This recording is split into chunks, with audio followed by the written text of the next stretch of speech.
All right, Maria, let me ask you a question that's a little bit of a trap, but I'm going to ask you anyway. What would you rather earn on your portfolio, a 7% average rate of return or a 20% average rate of return? Everyone says 20%, no hesitation. Every single time, because we're trained naturally to focus on the upside, right? And kind of what can I earn on the upside? And we just believe here at Brandywine that successful investing really is focused on downside protection, because losses hurt you more than gains help you. You get hurt more disproportionately on the downside, right? That's correct. What really matters is how these returns are earned and how we can also survive the bad years. Okay, so how much risk do we undertake to get the return, I guess? Okay. That's correct. So Mark, let's go through 2 years of returns. Susie's 7% per year portfolio and Johnny's 20% per year portfolio.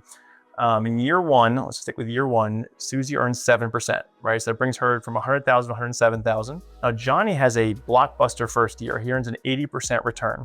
So his portfolio is up to 180,000. Yeah, I mean, everyone's very excited for Johnny. He's telling his friends, he's going crazy. He's at family functions bragging about his 80% return. Exactly. And Susie's earning that consistent 7% return. Then year two shows up. And the market's kind of go against us in year two. So Susie's portfolio, we're going to use the same steady Eddie 7% return. She earns 7% again in year two. Things kind of go against Johnny, where basically it's a 40% drop. He was up 80% in year one, right? But dropped half of that, dropped 40% in year two. So the average is a 20% return, but what happens there? Yeah, so this is where averages can be deceiving, but averages don't tell the whole story, but math does. It does. Okay, so in that scenario, Susie ends up with $114,500, 7% and 7% again in year two, right?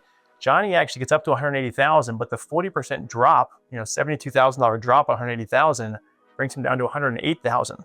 So even though Johnny had an average 20% return per year for those 2 years and Susie only earned 7%, I guess she ended up with more wealth. So the boring low stress portfolio wins in this situation. Even though Johnny's average return appears to be better, Susie comes out ahead in the end. So it's interesting that the whole industry focuses on these high flying returns when really it's the downside that hurts you, right? So basically the downside really can fall apart. So really the real lesson here is it's not always what you make on the upside, but it's what you keep when the markets fall apart. Okay, and realistically, we're not suggesting you can find a 7% risk-free portfolio, right? We just want to illustrate the point that really, losses hurt you more than gains help you. We saw this play out in real time back in 2022. The NASDAQ had fallen 33%.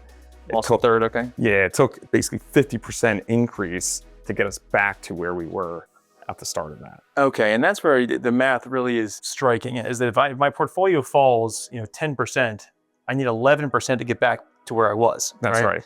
If my portfolio falls 30%, I need a 45% return or thereabouts to get back to where I was. Exactly. I think everyone assumes if I'm down 30, I need 30 to get back. Okay, exactly. That's really, the compounding really works against you. Yes, so really that difference is everything over the course of a lifetime of investing. It makes all the difference in the world. And at Brandywine, we strongly believe that successful investing is singles and doubles, not home runs. So we're not swinging for the fences for our clients. We're really looking for singles and doubles to protect them on the downside when the market falls apart. Our job is to help families stay wealthy, not gamble with our financial future chasing headline returns. So we're not going to put their portfolio in red or black. Exactly. Okay. All right. This has been great, Mark. Thank you. If this topic resonates with you and you'd like a second set of eyes on your overall portfolio strategy, feel free to reach out. We are here to help.